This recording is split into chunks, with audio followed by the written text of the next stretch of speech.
नमस्कार दोस्तों, आज हम चर्चा करेंगे कंसाइनमेंट अकाउंट। इस चैप्टर के संबंध में आपके कोई भी डाउट एनीवन आज तक रहा है, ये वीडियो देखने के बाद आपके वो डाउट हमेशा के लिए खत्म हो जाएंगे। ये मैं गारंटी के साथ कह सकता हूं। इस वीडियो को अंत तक देखना और इसके बाद मुझे कहना, कमेंट्स करके बताना कि आपके यदि कोई डाउट है या नहीं। लेकिन जहां तक मैं कहता हूं कि इसमें आज के बाद आपके कोई भी डाउट नहीं रहेगा, ये मैं कह सकता हूं। तो चलो स्टार्ट करते हैं अपन। सबसे पहले अपन आज इस कंसाइनमेंट अकाउंट के जो मुख्य वोकैबुलरी है, शब्दावली जो है, उसके बारे में अपन चर्चा करेंगे। सबसे पहले बात करते हैं अपन, नाम दिया हुआ है अपने को प्रेषण खाते, कंसाइनमेंट अकाउंट। तो सबसे पहले अपन चर्चा करेंगे अपने प्रेषण, जिसे अपन बोलते हैं कंसाइनमेंट। क्या होता है, इसका मीनिंग क्या होता है? तो देखो बच्चों, प्रेषण का मतलब होता है भेजना। प्रेषण का मतलब होता है भेजना। अब क्या भेजना? बात अपन कर रहे हैं अकाउंटेंसी में, तो अकाउंटेंसी में क्या भेजा जाता है, क्या खरीदा जाता है, क्या बेचा जाता है? तो इसमें माल खरीदा जाता है और माल बेचा जाता है। तो यहां बात कर रहे हैं अपन प्रेषण की, यानी भेजने की। तो भेजना, क्या भेजना? माल, गुड्स को भेजना। किस लिए? बेचने के लिए। गुड्स को भेजना बेचने के लिए। तो अपन इसका मीनिंग बना सकते हैं कि भेजना, क्या भेजना? माल कि यानी जब माल को विक्रय के उद्देश्य से किसी अन्य व्यक्ति को भेजा जाता है तो उसे अपन बोलते हैं प्रेषण। उसे अपन क्या बोलेंगे? प्रेषण बोलेंगे। यानी माल को विक्रय के उद्देश्य से किसी अन्य व्यक्ति को भेजना, जिसको अपन बोलेंगे माल का प्रेषण। ठीक है दोस्तों, आगे चलते हैं अपन सेकंड पॉइंट की अपन बात करते हैं। तो इसमें आता है अपना प्रेषक यानी कंसाइनर। प्रेषक यानी कंसाइनर। प्रेषण का मतलब होता है भेजना और प्रेषक का मतलब होता है भेजने वाला, जिसे अपन क्या बोलेंगे? प्रेषक। यानी माल भेजने वाला व्यक्ति, या जिसे अपन बोलते हैं माल का मालिक या स्वामी। माल का मालिक या स्वामी, जिसे अपन बोलते हैं प्रेषक। ठीक है। अब देखो बच्चों, इस कंसाइनमेंट, इस माल भेजने की प्रोसेसिंग में जो भी जोखिम होगी, वो सारी जोखिम कौन वहन करेगा? ये प्रेषक ही वहन करेगा। जितना भी खर्चा होगा प्रेषक ही वहन करेगा, जो भी प्रॉफिट लॉस होगा प्रेषक ही वहन करेगा। ठीक है बच्चों, तो आगे चलते हैं। प्रेषण का मतलब हो गया भेजना। क्या भेजना? माल भेजना। उद्देश्य क्या? बेचने के। प्रेषक भेजने वाला, माल भेजने वाला व्यक्ति, जिसे अपन बोल सकते हैं क्या? माल का मालिक या माल का स्वामी। ठीक है। इसके अलावा अपन ने इसमें देखा कि प्रेषक जो होता है वो माल का स्वामी होता है। इस प्रोसेसिंग में, माल भेजने की प्रोसेसिंग में जो भी खर्चा होगा, जो भी जोखिम होगी, जो भी प्रॉफिट लॉस होगा, वो सारे कौन वहन करेगा? ये प्रेषक ही वहन करेगा। ठीक है। तीसरे कैंडिडेट की अपन बात करते हैं, तो वो आता है अपना प्रेषणी, कंसाइनी, जिसे अपन क्या बोलेंगे? कंसाइनी। इसको अपन बोल सकते हैं एजेंट या प्रतिनिधि। इसे अपन क्या बोल सकते हैं? एजेंट या प्रतिनिधि। ठीक है। अब देखो, प्रेषण का मतलब होता है माल भेजना, बेचने के लिए। कौन भेजेगा? प्रेषक भेजेगा। किसको भेजेगा? प्रेषणी को भेजेगा। यानी माल जिसको भेजा जाता है, यानी माल विक्रय करने के लिए जिसके पास भेजा जाता है, वो व्यक्ति कौन होता है? प्रेषणी होता है, जिसे अपन कह सकते हैं क्या? एजेंट, प्रतिनिधि। ये एज ए एजेंट किसका है? प्रेषक का एजेंट है ये। और आपको सबको पता है कि एजेंट कैसा भी हो, किसी का भी हो, वो कभी भी सैलरी बेस पर कार्य नहीं करता है। सैलरी बेस पे वर्क नहीं करता है। वो वर्क करता है किसके लिए? कमीशन। किसके लिए काम करता है? वो कमीशन के लिए काम करता है। और आपको सबको पता है कि कमीशन कैसे मिलता है? जितना काम करोगे उतना कमीशन अपने को मिलेगा। तो ये एजेंट जिसके पास प्रेषक के द्वारा माल भेजा जाता है बेचने के लिए, तो ये प्रेषणी जितने रुपए का माल बेचेगा उतने रुपए का इसके क्या मिलेगा, कमीशन मिलेगा। अब आप कहोगे कि सर ये कमीशन कौन वहन करेगा, तो मैंने अभी आपको कहा कि इस प्रेषण की प्रोसेसिंग में जितनी भी जोखिम होगी, जितने भी खर्चे होंगे, जो भी प्रॉफिट लॉस होगा, वो सब कौन वहन करेगा, वो सब ये प्रेषक ही वहन करेगा। इस प्रेषणी को कोई मतलब नहीं है, इसका काम है माल आ गया और माल को क्या करना है, सेल करना है। इस पे कोई बर्डन भी नहीं है कि तेरे को इतना माल बेचना ही पड़ेगा। यदि ये पैसे कमाना चाहता है तो माल इसको बेचना पड़ेगा। क्यों? क्योंकि बेचे गए माल पर ही इसको क्या मिलेगा, कमीशन मिलेगा। जितना माल ये बेचेगा उतना इसको क्या मिलेगा, कमीशन मिलेगा। ठीक है बच्चों, आगे चलते हैं। यहां तक यदि आपके कोई भी डाउट हो तो मुझे कमेंट्स करके बताना। आगे चलते हैं अपन, इसकी आगे की वोकैबुलरी की बात करते हैं अपन। तो एक होता है इसमें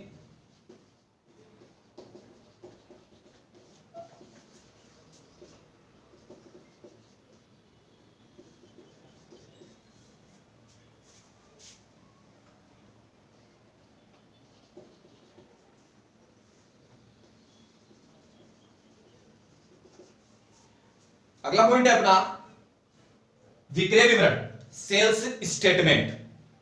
ये देखो क्या होता है बच्चों, जब प्रेषक के द्वारा प्रेषणी को माल भेज दिया जाता है तो प्रेषणी क्या करता है, उस माल को सेल आउट करेगा।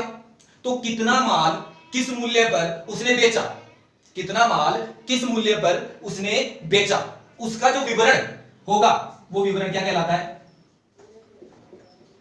देखो इसको मैं लिख देता हूं, प्रेषणी द्वारा बेचे गए माल का विवरण क्या कहलाता है, विक्रय विवरण। यह भेजा जाता है प्रेषणी द्वारा प्रेषक को। किसके द्वारा, प्रेषणी द्वारा बेचे गए माल का विवरण क्या कहलाएगा, विक्रय विवरण। किसके द्वारा किसको भेजा जाएगा, प्रेषणी द्वारा प्रेषक को भेजा जाता है। ठीक है दोस्तों, अगला पॉइंट अपन देखते हैं अपना सूचनार्थ बीजक, प्रोफार्मा इनवॉइस। प्रोफार्मा इनवॉइस ये क्या होता है, इसको अपन बोल सकते हैं एज ए कच्चा, इसको अपन क्या बोल सकते हैं, कच्चा बिल। ठीक है ना। तो जब प्रेषक के द्वारा प्रेषणी को जो माल भेजा जाता है, प्रेषक द्वारा प्रेषणी को जो माल भेजा जाता है, तो कितना माल, किस प्रकार का, कितने आइटम भेजे गए हैं, उसके क्या, उसकी इनवॉइस प्राइस कितनी है, उसका कॉस्ट कितना है, ये सब जो प्राइस या इन सब के लिए जो बिल या जो बीजक बनाकर भेजा जाता है, किसके द्वारा, प्रेषक के द्वारा प्रेषणी, किसके द्वारा, प्रेषक के द्वारा प्रेषणी को जो माल की सूचना के संबंध में जो बिल बनाकर भेजा जाता है, वो बिल क्या कहलाता है अपना, सूचनार्थ बीजक। देखो बच्चों, ये जो मैं बता रहा हूं आपको, ये सब एज ए कंपटीशन के लिए भी बहुत बेस्ट रहेगा, कंपटीशन के लिए भी ये बहुत ज्यादा बेस्ट रहेगा। क्यों? क्योंकि ये जो पॉइंट अपन पढ़ रहे हैं कि सूचनार्थ बीजक, अब क्वेश्चन क्या पूछ सकता है एज ए कंपटीशन की बात करें अपन कि सूचनार्थ बीजक किसके द्वारा किसको भेजा जाता है, तो हमेशा ध्यान रखना सूचनार्थ बीजक प्रेषक द्वारा प्रेषणी को भेजा जाता है। ठीक है, तो ये हो गया अपना, इसकी जो मेन वोकैबुलरी थी वो अपन ने पढ़ी।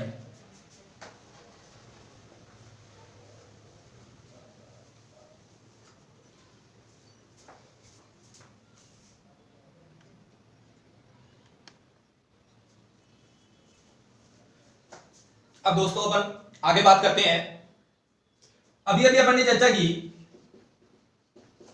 प्रेषक ये माल भेजता है किसको, प्रेषणी को। प्रेषणी क्या करेगा, माल का विक्रय, और विक्रय पे प्रेषक माल भेजेगा किसको, प्रेषणी को। प्रेषणी क्या करेगा, माल का विक्रय, और इस विक्रय पर प्रेषणी को क्या मिलेगा, कमीशन। प्रेषक माल भेजेगा प्रेषणी को, प्रेषणी माल का क्या करेगा, सेल करेगा, विक्रय करेगा, और इस विक्रय पर उसको क्या मिलेगा, कमीशन मिलेगा। ठीक है, तो आज अपन जो चर्चा करेंगे अपन करेंगे कि प्रेषणी को कितने प्रकार के कमीशन प्रेषक के द्वारा दिए जा सकते हैं। सबसे पहले चर्चा आज इसी पे करेंगे अपन। देखो, कंसाइनमेंट अकाउंट का सबसे most important point commission. Calculation commission भी आपको आनी चाहिए, कितने प्रकार के कमीशन बंदे को मिलते हैं, किसके द्वारा दिए जाते हैं, और इनकी कैलकुलेशन किस प्रकार से की जाती है।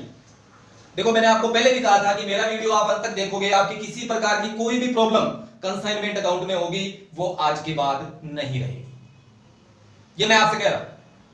ठीक है, चलो चलते हैं। सबसे पहले बात करते हैं अपन। देखो एक प्रेषणी को जो विक्रय पर कमीशन दिए जाते हैं वो 3 प्रकार के कमीशन दिए जा सकते हैं। पहला कमीशन जो मिलता है सामान्य कमीशन। पहला कमीशन कौन सा मिलता है? सामान्य कमीशन, जिसको अपन बोलते हैं अपना जनरल, चलो इसको बोल देते हैं अपन ऑर्डिनरी कमीशन। ठीक है। सेकेंड कमीशन जो मिलता है परिशोध कमीशन। सेकेंड कमीशन कौन सा है? परिशोध कमीशन, जिसको अपन बोलते हैं डेल क्रेडल कमीशन।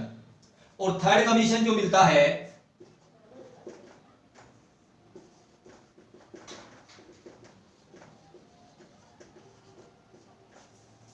अधिमावी कमीशन।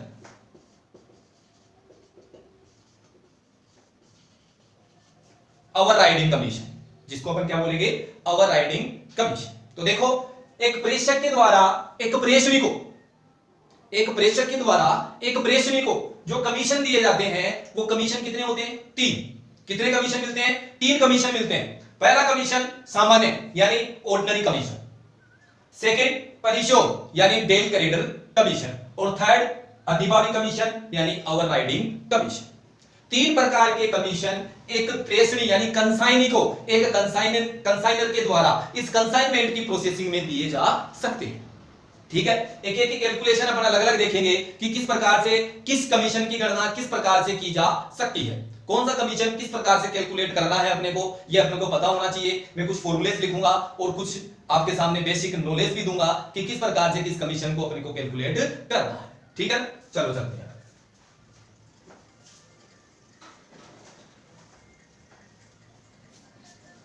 सबसे पहले बात करते हैं अपने अपनी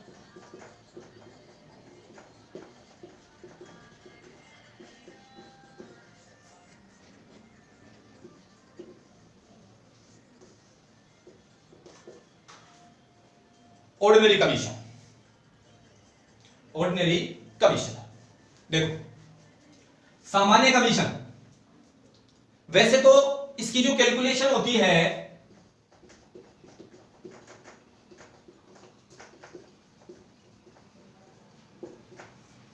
टोटल सेल्स पर, इसकी कैलकुलेशन किस पे होती है? टोटल सेल्स पे इसकी कैलकुलेशन होती है, चाहे सेल कैश में की गई हो चाहे क्रेडिट में की गई, कोई मतलब नहीं है, बस किस पे होती है? कुल विक्रय। ठीक है, तो सामान्य कमीशन की जो कैलकुलेशन होगी वो मोस्टली किस पे होगी? कुल विक्रय पे होगी। ठीक है, लेकिन क्वेश्चन में ऐसे लिख दिया जाए कि सामान्य कमीशन मिलता है बीजक मूल्य का 5%, सामान्य कमीशन मिलेगा इनवॉइस प्राइस का 5%, तो आपको फिर उसकी कैलकुलेशन इनवॉइस पे ही करनी है। लेकिन क्वेश्चन में लिखा जाए कि प्रेषणी को 5% सामान्य कमीशन मिलता है, तब आप उसकी कैलकुलेशन किस पे करोगे? कुल विक्रय पे करोगे। ठीक है दोस्तों, तो इसका देखो फॉर्मूला क्या बना? इसका फॉर्मूला बना अपना total sales into rate of commission, total sales into rate of commission upon 100। क्या फॉर्मूला बना इसका? सामान्य कमीशन यानी आपको मैंने अभी अभी बताया कि प्रेषक के द्वारा प्रेषणी को कितने कमीशन दिए जाते हैं? 3। देखो सबसे मेन पॉइंट यही आएगा, यहीं से स्टार्ट हो रहा है अपना, ऐसे समझ लो चैप्टर, प्रॉब्लम यहीं से स्टार्ट होती है। थ्योरेटिकल पोर्शन में कोई प्रॉब्लम नहीं आती है, लेकिन जब प्रैक्टिकल पोर्शन चालू हो जाता है तो वहां से प्रॉब्लम स्टार्ट हो जाती है। अपने को प्रॉब्लम नहीं रखना है, डाउट नहीं रखना है, कोई चीज समझ में नहीं आए कमेंट्स करके मुझे बताना, अपन क्लियर करेंगे। कोई भी प्रॉब्लम होगी दोबारा देखेंगे। ठीक है, सामान्य कमीशन, ऑर्डिनरी कमीशन की अपन बात करें तो ऑर्डिनरी कमीशन की जो कैलकुलेशन होती है वो हमेशा किस पे होती है? टोटल सेल्स, कुल विक्रय पर। और इसका फॉर्मूला क्या बनता है? Total sales into rate of commission upon 100। ये हो गया अपना सामान्य कमीशन की कैलकुलेशन। ठीक है, अब क्वेश्चन में देखो कभी कभी क्या लिखा हुआ आता है, अकॉर्डिंग टू क्वेश्चन चलेंगे अपन। क्वेश्चन में लिखा हुआ आता है कि प्रेषणी को 5% सामान्य कमीशन बीजक मूल्य पे मिलता है या इनवॉइस प्राइस पे मिलता है, तब अपने को कैलकुलेशन बेटा कुल विक्रय पे नहीं करनी है, तब कैलकुलेशन करनी है अपने को किस पर, इनवॉइस प्राइस पे। जब अगला बंदा कह रहा है अपने को कि कैलकुलेशन इनवॉइस पे करनी है, जब सामान्य कमीशन ऑर्डिनरी कमीशन मिल रहा है इनवॉइस पे है, तो इनवॉइस पे देना पड़ेगा। लेकिन जब क्वेश्चन में कुछ कहे ही नहीं, केवल इतना ही कहे कि प्रेषणी को केवल और केवल 5% सामान्य कमीशन मिल रहा है, तो आप उसकी कैलकुलेशन किस पे करोगे, कुल विक्रय पे करोगे। ठीक है, फॉर्मूला क्या हो जाएगा अपना, total sales into rate of commission upon 100। ठीक है, ये हो गया अपना फर्स्ट कमीशन। सेकेंड कमीशन की अपन बात करते हैं, दूसरा कमीशन है अपना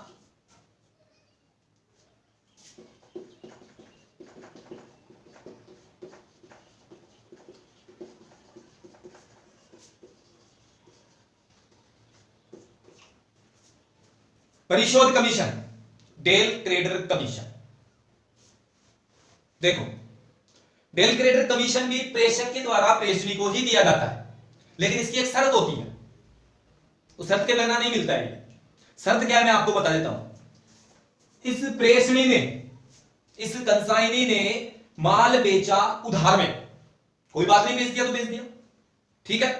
अब उस उधार पैसे की वसूली भी तो करनी पड़ेगी, वो वसूली कौन करेगा, क्या ये प्रेषक जाएगा, नहीं, वो काम किसको मिलेगा, इस प्रेषणी को ही मिलेगा। तो प्रेषणी क्या कहेगा, वसूली तो मैं कर लाऊंगा, मेरे को क्या मिलेगा। तो प्रेषक ने कहा आपको मैं क्या दूंगा, उधार विक्रय पर या उधार वसूली पर मैं आपको दूंगा परिशोध कमीशन। क्या दिया जाएगा, परिशोध कमीशन, किस पर, उधार विक्रय की वसूली पर। क्या मिलेगा, परिशोध कमीशन मिलेगा। ठीक है, तो इसकी कैलकुलेशन हमेशा किस पे होती है,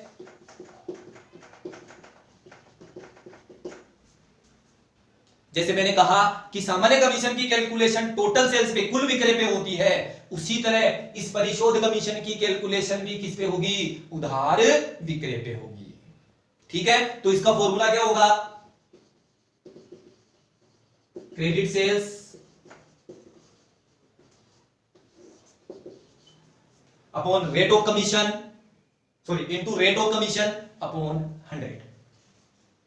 ठीक है दोस्तों, तो देखो परिशोध कमीशन, डेल क्रेडिटर कमीशन जिसे अपन बोलते हैं, उधार विक्रय पर इसकी कैलकुलेशन होती है। मैंने अभी कहा कि ये कब प्रेषक के द्वारा प्रेषणी को दिया जाएगा, दोबारा समझ लो।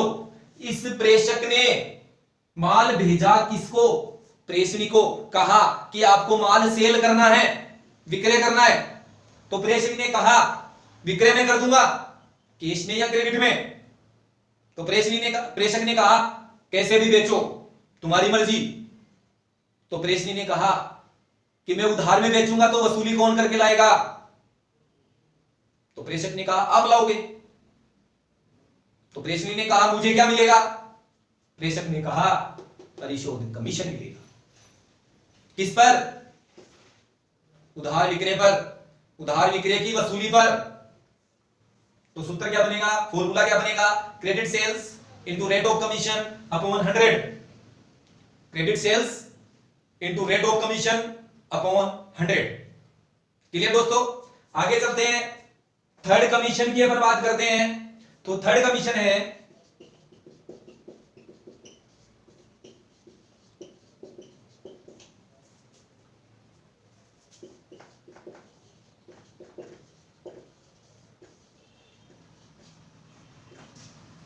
ओवर राइडिंग कमीशन, अधिभावी कमीशन, ओवर राइडिंग कमीशन।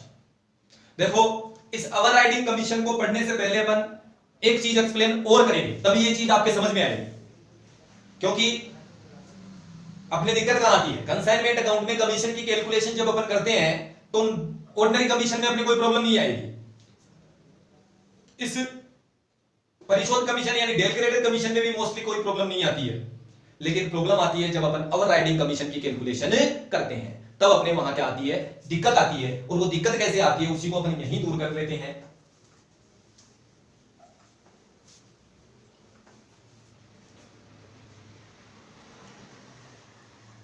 देखो कोई भी माल होता है उसकी कितनी प्राइस होगी? 3। ये माल है,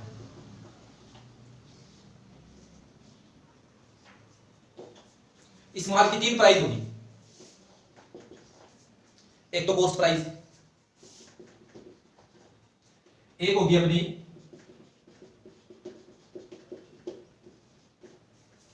इनवॉइस प्राइस, एक होगी अपनी सेल्स प्राइस। 3 प्राइस होगी, ठीक है। अब देखो इनवॉइस का मतलब होता है बीजक मूल्य,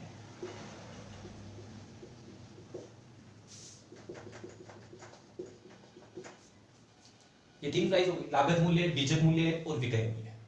3 प्राइस हो गई। तो देखो लागत मूल्य का मतलब हो गया कि प्रेषक ने वो माल कितने रुपए में खरीदा, तो वो होगी कौन सी? कॉस्ट प्राइस, ठीक है। अब वो माल प्रेषक प्रेषणी के पास भेजेगा बेचने के लिए, ठीक है, तो उसकी एक एमआरपी तय करके भेजेगा कि आपको, जिसको अपन बोलते हैं एमआरपी, क्या बोलते हैं जिसको, इसको अपन क्या बोल सकते हैं? MRP, market retail price, MRP, इसको अपन क्या बोल सकते हैं? बीजक, ठीक है। अब प्रेषणी ने वो माल कितने रुपए में बेचा, कितने रुपए में बेचा, वो कौन सी प्राइस है? विक्रय। एग्जांपल से अपन लेते हैं, कॉस्ट प्राइस कितनी? 100 रुपए, इनवॉइस प्राइस कितनी? 120 रुपए, और सेलिंग प्राइस कितनी? 117 रुपए, ठीक है। ये अपन ले ली कितनी?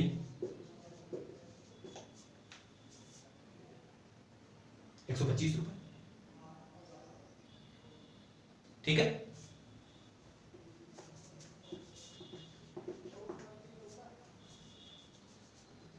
तो देखो बात कर रहे हैं अपन किसकी? अधिभावी कमीशन की, ओवरराइडिंग कमीशन की बात अपन कर रहे हैं। तो इसमें क्या होता है, देखो प्रेषक ने माल भेजा, प्रेषणी भेज दिया, प्रेषणी ने वो माल या प्रेषक ने कहा कि आपको यह माल इनवॉइस प्राइस से कम में नहीं बेचना है, तो प्रेषणी ने कहा ठीक है, इससे ऊपर में तो बेच ही सकता हूं ना। तो प्रेषक ने कहा ठीक है बेच सकते हो, मेरे को क्या मिलेगा? अधिभावी कमीशन मिलेगा। प्रेषक ने क्या कहा? आपको क्या मिलेगा? अधिभावी कमीशन मिलेगा। तो सीधा सा बन गया कि इस विक्रय मूल्य और इस बीजक मूल्य, इस सेलिंग प्राइस और इनवॉइस प्राइस का जो डिफरेंस होगा, सेलिंग प्राइस और इनवॉइस प्राइस का जो डिफरेंस होगा, उस डिफरेंस में जो कमीशन मिलता है वो कमीशन कौन सा कहलाता है? अधिभावी या ओवरराइडिंग कमीशन। तो अपन इसका फॉर्मूला बना सकते हैं, sales price minus invoice price into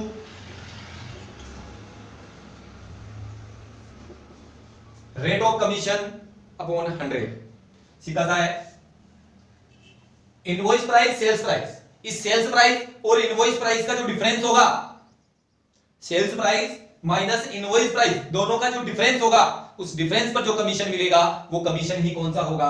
अधिभावी commission कहलाएगा। अधिभावी, अधिक मूल्य पर मिलने वाला कमीशन, अवर मूल्य पे मिलने वाला कमीशन कौन सा कहलाएगा? अधिभावी कमीशन कहलाएगा। ठीक है दोस्तों, तो आज अपन ने पढ़े कमीशन के टाइप और इसके अलावा कंसाइनमेंट अकाउंट की वोकैबुलरी। ठीक है, ठीक है दोस्तों, चैनल को सब्सक्राइब कीजिए, ज्यादा से ज्यादा व्यूज कीजिए और लाइक कीजिए।